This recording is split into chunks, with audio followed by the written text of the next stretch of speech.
Well, we're going to do a little candy bacon. As you can see, I've kind of started the process ahead of you.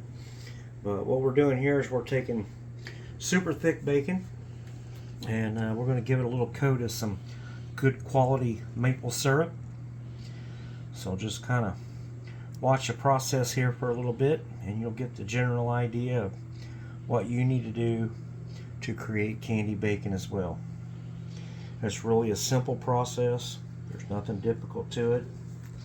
I've got the smoker out there heated up right now to 275, and we're just going to do a low and slow for about an hour, possibly an hour and 15 minutes. So there's the syrup on. Next I come in with my seasoning. Today's choice is going to be the Meat Church Texas sugar. So we're going to give a nice little layer here of that and try to do it evenly, as pretty as possible, that way it looks good.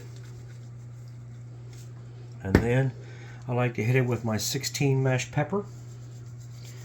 Give it a nice little coat of pepper. Who doesn't like pepper? And then this is regular brown sugar. So I just take that brown sugar, just kind of sprinkle it over there real good. Once you get that sprinkled on, just take your hands and just lightly, gently smooth it out on there, making sure every piece of it's covered good.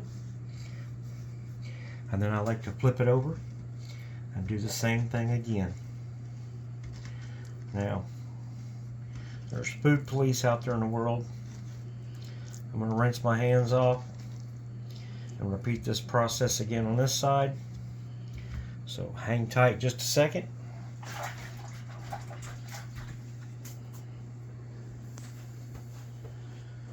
Alright, and again, back to the same thing. Give it a nice little coat. It doesn't take a whole lot of maple syrup. And you can also be that person that when you get all done, you can take and add a little more brown sugar to everything after you're completed. Again, we'll throw on a little more Texas sugar again. I kind of like to do 2 passes, that way I know it's thoroughly covered with my favorite seasoning. Again, black pepper. Then you take your brown sugar again, just kind of sprinkle it all on there nice and good, getting it coated nice. And then just make sure everything's covered pleasantly nice. Yeah.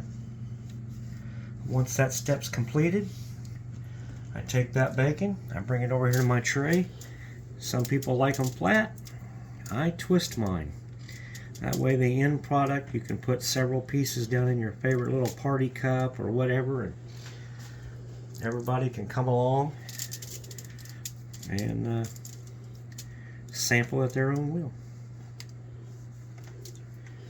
How long do you cook them for? So again, the cooking process really depends on the individual and their smoker. We're going to be running a Pit Boss Lockhart, and I typically love to cook most of my stuff between 180 and 250. That's what I see as the best smoke flavor on my smoker. So that's kind of where I tend to run my smoker at. So, and like I said, I like to run it for about an hour. So I have seen where it has taken an hour and 15 minutes because you might have some that's super thick. This is really thick for some reason, but that's okay. And just repeat the process until you use up the amount of bacon that you want. So we'll get back with you again here in a moment as we go out and put it on the smoker. You can see the smoker at that point and see what we got going on and see how this process works. Well, thanks and check back.